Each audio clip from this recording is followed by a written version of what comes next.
Welcome to Morningstar. I'm Holly Black. With me is Rachel Winter. She's Investment Director at Killick & Co. Hello.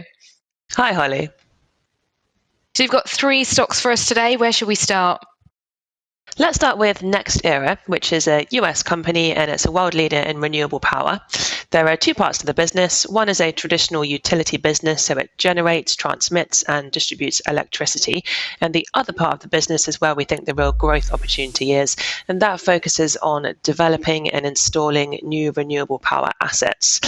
So this part of the business is the biggest in the US. It's the US leader in this area, and it has a huge backlog because there's so much demand for renewable power assets. And we think this will only continue because of Joe Biden's big plans for building out renewable infrastructure across the whole of the US.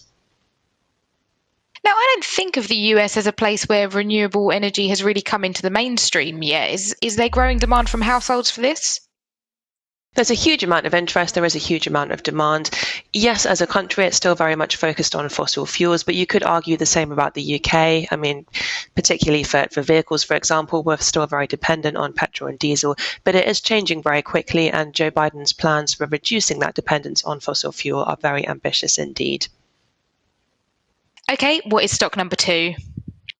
Next one, also slightly related to electric vehicles, is a company called Nidec. It's a Japanese company and it's a leader in the production of electric motors.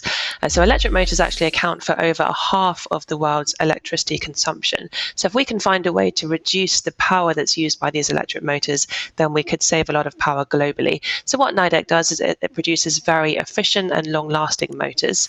Historically, the company has focused on the electric motors in consumer electronics, but it's really moving quickly into the automobile space. And this is again where we think there is a huge growth opportunity. So we do see very good things in the future for Nidec.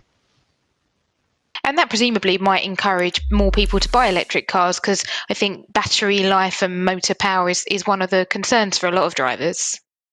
Absolutely. So the batteries in electric vehicles are very expensive. So there is a concern that they won't last particularly long, and then people will have to spend perhaps £15,000 replacing that battery. So if we can produce one that lasts for much longer, then that should make these vehicles much more appealing. Slightly more expensive than just going and buying a pack of AAs. What is our final stock? Final stock is Salesforce, another American business, and it's a global leader in customer relationship management, or CRM. So Salesforce is a huge leader in this market with a market share of almost 20%. And we're seeing huge demand for this at the moment. So a lot of companies are moving online. They're wanting to become more digitally enabled. And that means they want to have a front office platform where they can view their customer data, they can analyze it, they can get a better understanding of their customers, and that will help them to market to and sell to their customers more effectively. So we're seeing huge amounts of demand for these CRM platforms. Salesforce is definitely a leader. Results last week for Salesforce were incredibly strong, and the company has clocked up year-on-year growth, revenue growth of over 20% for the 5th quarter in a row. So the results are looking very strong at the moment. And presumably a company's services like that only become more important in a world where remote working is becoming normalized.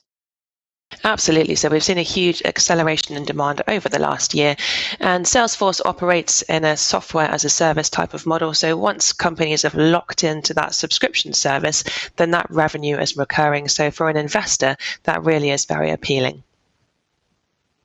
Rachel, thank you so much for your time. For Morningstar, I'm Holly Black.